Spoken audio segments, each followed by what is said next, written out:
It's time now for Dick's Diatribe on the show. It's where my name is Richard, by the way. That's why it's called Yes. Dick's Diatribe. We're getting back to that Vaseline on the camera again. It's when I take a sideways view of the world from mine own and, I would argue, warped perspective. Unlike other sections of the podcast, this will not be an open debate or even a mass debate. Instead, I shall rule supreme as leader of all I survey. I shall dispel the law of the land in the form of a benign or not so benign dictatorship. Now, this week, unless you've been living under a rock and you are American, which is arguably the same thing, you'll have not failed to notice that we've been at a European World Cup. There's been a European World Cup, a final in association football. And try as we might, after 30 years of hurt, to quote a famous song, the England team failed to bring home the result, and we lost to a very good footballing nation who are famous for their 55 years now. 55 years, 55 years of hurt. So we lost to a footballing nation who are famous for their pizzas, their Chianti, and their tanks, which have one gear forward and five backwards. But that's not why you called. No, it isn't. No, England losing the finals of the European Cup got me thinking about iconic symbols of England and Great Britain. One of them is this. The manufacturer of the original British 4x4, the Land Rover. Modelled after the Willys Jeep of World War II, the Land Rover, as it was called, originally called because there was only one model in 1948, was the vehicle that sustained the nation for more than half a century. Originally an 88-inch length, then 90, then 110. More recently, you've had the Land Rover Lightweight in the 1960s, 101 forward control, Safari, Discovery. There's been the Range Rover, of course, the latest handbag that we like to call the Evoque. Yeah. The iconic vehicle that has kept farmers, fire brigades and coast guards, the British Army, for heaven's sake, used them for decades upon decades, was originally the Series 1, the Series 2, the Series 2A, the Series 3, and then finally, I think in the late 70s, early 80s, the Defender, modelled after the original 1948 Land Rover, built in Solihull, very basic, but very functional, and to be honest, a design classic. Change a bulb in one of these things takes you about 10 minutes. Easy to work on. All that's changed, though. Now, I refuse to be called an old reactionary curmudgeon. Maybe I am, but I refuse to be called it. The new Land Rover Defender just doesn't cut it for me. That's a Defender. If you slightly squint, it looks like a Range Rover, but that's a Defender. The origins of this car were working farm vehicles for farmers, fire brigades, builders, anybody who wanted to chuck a load of gear in the back, be that sheep, bales of hay, bricks or soldiers, and head down the road. You got yourself a Land Rover. You got yourself a Defender. And before you say, yes, I know that the Land Cruisers of Toyota look nothing like the originals, neither do the Ford Broncos, and a new Chevy looks nout, or the old Chevy, I should say, looks nout like a brand new Raptor. But the point being that their cars have developed over the decades, whereas Land Rover, to their fault, possibly have developed a number of different models to cater for individual markets, while maintaining this as, I suppose, the icon of purity, simplicity, downright practicality.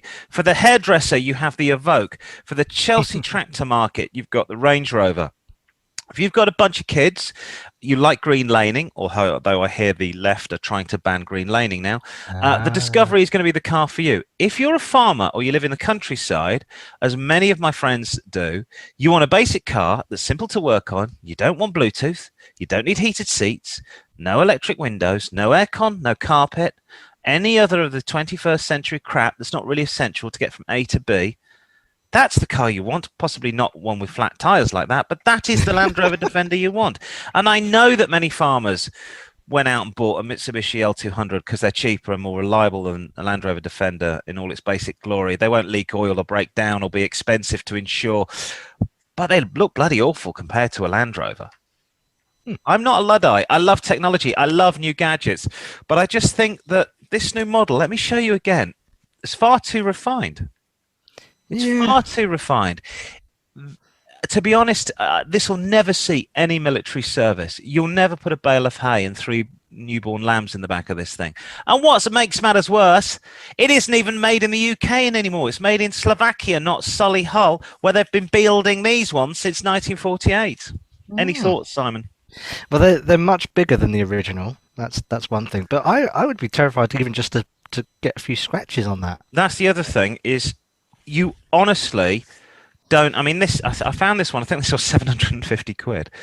And it has I'm issues. not surprised. But you don't care about if you go green laning in that, you're going to get scratches down the side. If you get a dent in it, the panels are so thin, you can go around the back and knock one out and knock one out and knock out the lens. That's what you can do. I had a friend of mine, and she drove her Land Rover 40 miles every day to and from work. Yeah. She lived in the countryside. She lived in just outside Evesham, at Little Country Lane, and she was like, "Oh no!" And she went and bought brand new Defender. She was like, "I want a Defender," and she loved it. She said it's such a challenging car, and she was never worried about getting that. Never there were floods or ice or anything like that. And it did have problems, and it did leak oil. It's a Land Rover. I almost think they should have worked on making this mechanically better. Well, there's two things with that. One, you notice that this week in London it poured down. It absolutely steamed it down. Yeah, I got caught in that.